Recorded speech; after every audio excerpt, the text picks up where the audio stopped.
Hello, everybody. Welcome to another podcast from your boy Jay Blaze 39. I just gotta do a quick little podcast here to some thoughts going into the season um, of kind of what I'm looking for, or what I'm looking at, what expectations, and just some things to look out for. This is geared towards season long type of you know leagues. And I'll start off with there's a lot of buzz out there about doing the taking the running backs really high again this year. Um, and It depends on what type of format you have. If it's a smaller, the 10 team, PPR, or if it's a standard, that's going to change your approach. Um, but some of the things, like 2 years ago, the hot thing was to take all wide receivers and zero running backs. Well, now this year they're talking running backs again. Well, I'll present this theory. I think you got to let the draft come to you. Obviously, if you don't get the top two, David Johnson or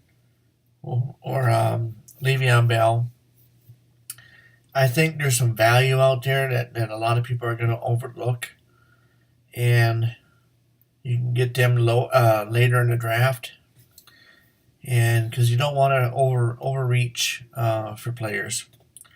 There's a lot of projections out there on where a player should be on the ADP, under average draft position. And fluctuating all the time. Um, at the end of the day, the cream of the crop's going to rise up, and some of these stats, that some of the projections are going by, are a little misleading because they're not consistent throughout the year.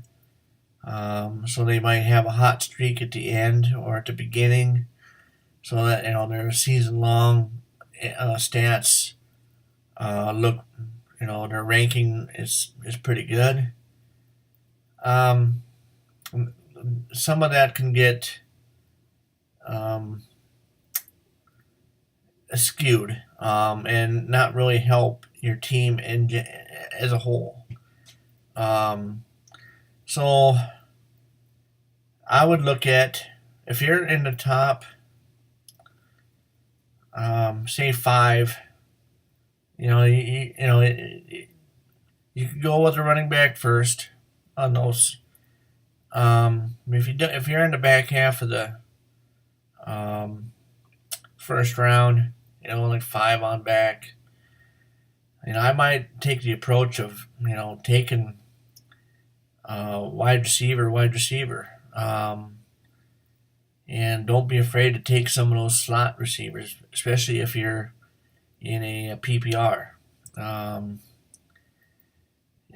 of the offenses that I'm going to be not avoiding, but just, be careful of, because there's a lot of hype regarding, for example, David Carr in the Oakland offense.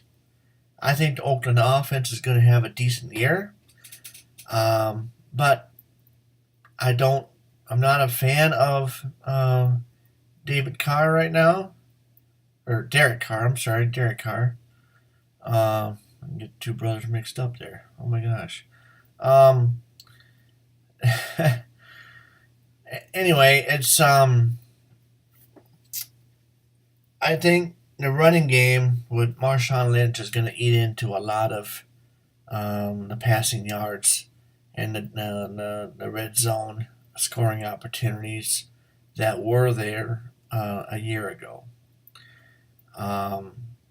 Derek Carr is going to be a decent quarterback, fantasy quarterback this year, but you can also get him later on in the draft, say in the 7th, 8th round.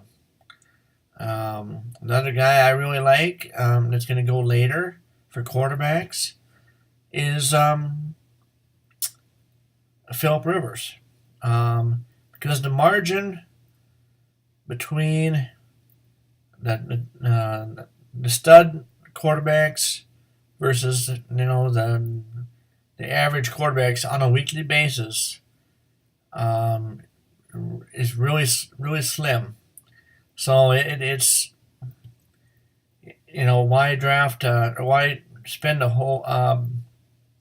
high draft pick on someone when you can get them later and you'll produce the same type of results overall as a stud. It opens up so many more choices for building your roster. If you're picking, at either end of the draft, I'd still go, back to back at the same position because unless you're, if you're first, obviously you're going to get David Johnson probably, and then your next pick is like number 20. You're going to get 2 picks. What I would do is I would take either the best running back that's out there again, and then follow that up with either, depending on how it falls, a really good receiver or even a number 1 tight end. You want to be ahead of the curve when it comes to starting those trends. When you get so many in a row, where it starts off, start a chain reaction. So, but you want to be on the front end of that. So, and if there's a chain coming your way, and it comes to your turn, and there isn't a whole lot of value with that particular position, I'd go the opposite way. That's just the way I like to construct and draft my teams. I don't like to follow suit on just what everybody else is picking, whatever position. And I don't. And another strategy is don't get hung up on rankings. You feel like you have to pick them. If you like a guy, take him.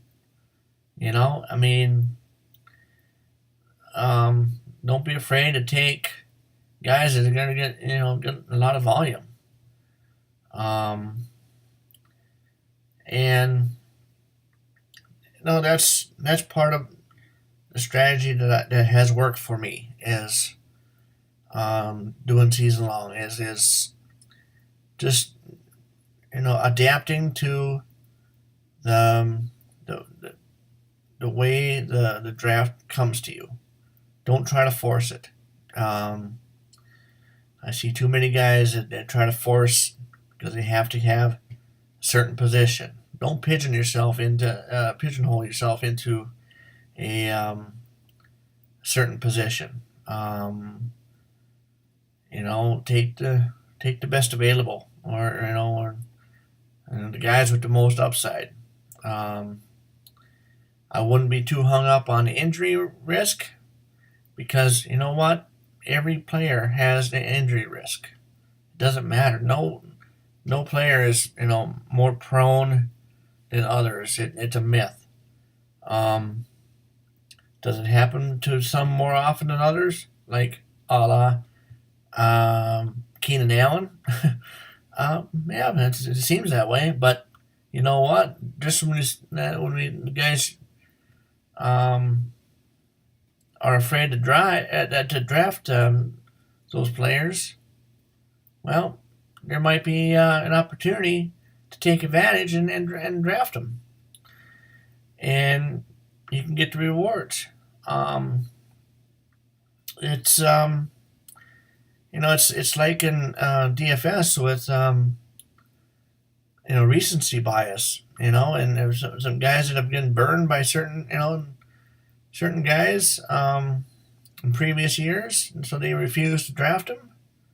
Well, don't don't go down that road because it's not gonna work. Um, well for you. And the guys that do, go ahead, let them, because that opens up more spots for you to um, take advantage and get some better players. Um, so if a guy falls to you, hey, you know that's how you win in fantasy, and taking those chances.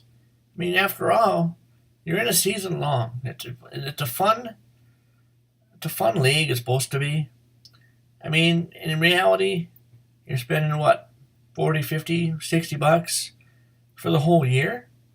Have fun with it. It ain't the end of the world. Take some chances, and it'll pay off. It'll pay off more often than not.